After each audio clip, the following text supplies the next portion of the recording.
ఈరోజు డాబా garden Saibaba street లో ఉన్న శేషబాలాజీ మెడి సొల్యూషన్స్ ప్రైవేట్ లిమిటెడ్ వద్ద Andhra Pradesh medical and sales representatives union ఎలెంబిక్ representative Hyderabad లో బలవన్ మరణం పొందిన తరువాత యాజమాన్యంకి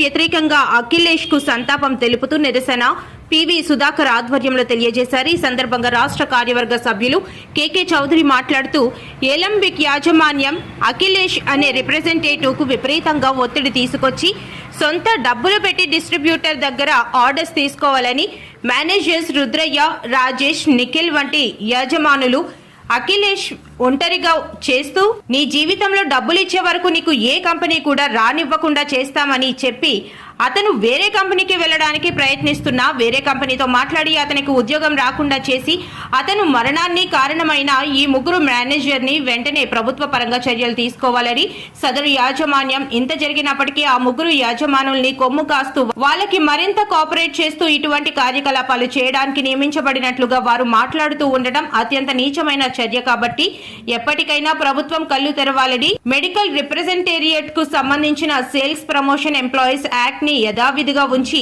మెడికల్ రిప్రజెంటేటివ్స్ ని రక్షణ కల్పించాలని తెలియజేశారు.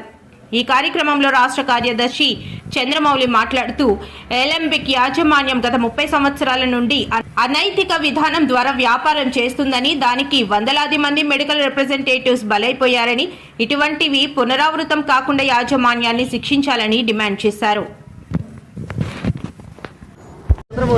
Andhra Pradesh medical and sales representative union రాష్ట్ర కార్యదర్శిని. ఈ మధ్యకాలంలో మనకి హైదరాబాద్లో అఖిలేష్ అనే కుర్రోడు మనకి బలవన్ మరణం పొందాడు. కారణం ఏంటంటే రుద్రయ్య అని, రాజేష్ అని, నిఖిల్ అని ముగ్గురు మేనేజర్లు అతనికి బలవంతంగా అంటే ఏంటంటే మీరు మార్కెట్లో ఉండాలి అంటే, మీ ఉద్యోగం మీకు నిలబెట్టాలి అంటే మీరు 10 లక్షల రూపాయలేమో డిస్ట్రిబ్యూటర్కి అడ్జస్ట్మెంట్గా కట్టాలి అనే దీనికి వచ్చారు. ఇది కారణం ఏంటి అంటే ఏదైతే డిస్ట్రిబ్యూటర్కి అవసరం లేకుండానే ఆర్డర్ ప్లేస్ చేయడం, దానికేం కొంత డబ్బులు ఇవ్వడం, ఎందుకంటే వాళ్ళకి కూడా ఇంట్రెస్ట్ పడిపోతుంది వాళ్ళకి సేల్ లేకపోతే. అలా అది ఎంతవరకు వచ్చింది అంటే 10 లక్షల రూపాయలు కట్టే వరకు వచ్చింది. 23 సంవత్సరాలు ఉన్న కుర్రోడు, ఒక చిన్న కొత్తగా వచ్చిన వాడు, ఆడికి సంబంధం లేని సేల్ని అంటే గతంలో వాళ్ళు చేసినంత ఇతను కట్టాలనే ఉద్దేశంతో అతని మీద ప్రెషర్ పెట్టారు. రాత్రంతా హింసించి వదిలారు. ఆ హింసకి తట్టుకోలేక అతను హ్యాంగింగ్ చేసుకోవడం, సూసైడ్ నోట్లో ఇదే రాయటం అనేది జరిగింది. కాబట్టి తప్పనిసరి ఆ రుద్రయ్య అనే మేనేజరు లేదా రాజేష్, నిఖిలేష్ వాళ్ళందరినీ కంపెనీ నుంచి తొలగించాలని మా డిమాండ్ చేశాం. నిన్న కూడా వాళ్ళ మేనేజ్మెంట్ వస్తే వాళ్ళకి ఈ విషయాలు చెప్పడం జరిగింది.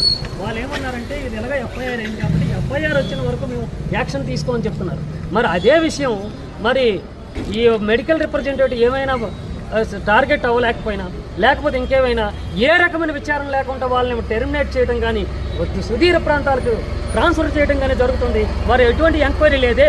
మేనేజర్ మీద వచ్చేటప్పుడు మాత్రమే ఎంక్వైరీ. అంటే ఒకటి ఏదైతే వాళ్ళ జీతం రూపంలో ఇస్తారో తిరిగి లాక్కునే వరకు కూడా మేనేజ్మెంట్ నిద్రపోదు. ఇటువంటి యాజమాన్యం ఫార్మాస్యూటికల్ కంపెనీలో విపరీతంగా జరుగుతున్నాయి. ఇటువంటి ఫార్మాస్యూటికల్లో ఉన్న ఇటువంటి యాజమాన్యానికి తప్పనిసరి శిక్ష పడాలి. ఆ కంపెనీని బ్యాన్ చేయాలి.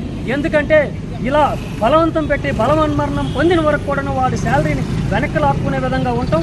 23 సంవత్సరాలు ఉన్న కుర్రోడు వాడి మీద ఇంత భారంగా వేస్తే సుదీర్ఘంగా రిటైర్మెంట్ అయిన వరకు నేను ఈ కంపెనీలో ఉండగలనా లేదా ఇండస్ట్రీలో ఉండగలనని బలవన్మరణం పొందడం జరిగింది. కాబట్టి జాబ్ సేఫ్టీ సెక్యూరిటీ అనేది గవర్నమెంట్ తప్పనిసరి బాధ్యత వహించాలి.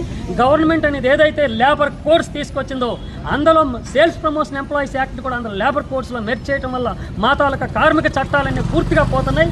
అందుకే మా డిమాండ్ గవర్నమెంట్కి మేము పలుమార్లు కూడా మెమరాండం రూపంలో ఇవ్వడం జరిగింది. సేల్స్ ప్రమోషన్ ఎంప్లాయీస్ యాక్ట్ పక్కన పెట్టండి, 44 లేబర్ లాస్ ఉండేటప్పుడు కూడా వర్కింగ్ జర్నలిస్టు యాక్ట్ కానీ, సేల్స్ ప్రమోషన్ ఎంప్లాయీస్ యాక్ట్ కానీ, సినీ జర్నలిస్ట్ యాక్ట్ కానీ ఇవన్నీ కూడా సెపరేట్గా ఉన్నాయి. ఇప్పుడు కూడా సెపరేట్గా ఉంచండి అనే మేము ఎన్నిసార్లు చేసినప్పటికీ వాళ్ళు గవర్నమెంట్ పెడచెవుల్లో పెట్టడం. ఇప్పటికైనా లేబర్ కోడ్స్ ఇంప్లిమెంట్ కాకముందు ఇంత దారుణం జరిగింది అంటే లేబర్ కోడ్స్ వచ్చిన తర్వాత కార్మికులు ఎవరు బ్రతికి బట్ట కట్టే పరిస్థితి ఏర్పడదు. ఇటువంటిది మళ్ళా పునరావృతం కాకుండా ఉండడానికి గవర్నమెంట్కి ఒక హెచ్చరిక చేస్తున్నాం. మా డిస్ట్రిబ్యూటర్ ద్వారా మా కంపెనీకి కూడా ఈ మెమరాండం పంపించడం జరిగింది. ఈ కంపెనీ కూడా బుద్ధి తెచ్చుకోవాలి.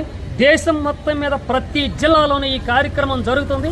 ఈ కార్యక్రమం అనేది పునరుద్ధరించుకొని కంపెనీ కానీ వాళ్ళు కానీ నార్మల్సీకి వచ్చారా లేదా అనేది. ఒకవేళ కానీ రాకపోతే ఈ భారతీయ చట్టాలను వాళ్ళు గౌరవించి కానీ వాళ్ళు చేయకపోతే ఆ కంపెనీని మళ్ళీ ఈ ఫార్మాస్యూటికల్ పిక్చర్లో ఉండదు. మేము ఈ కంపెనీకి వ్యతిరేకంగా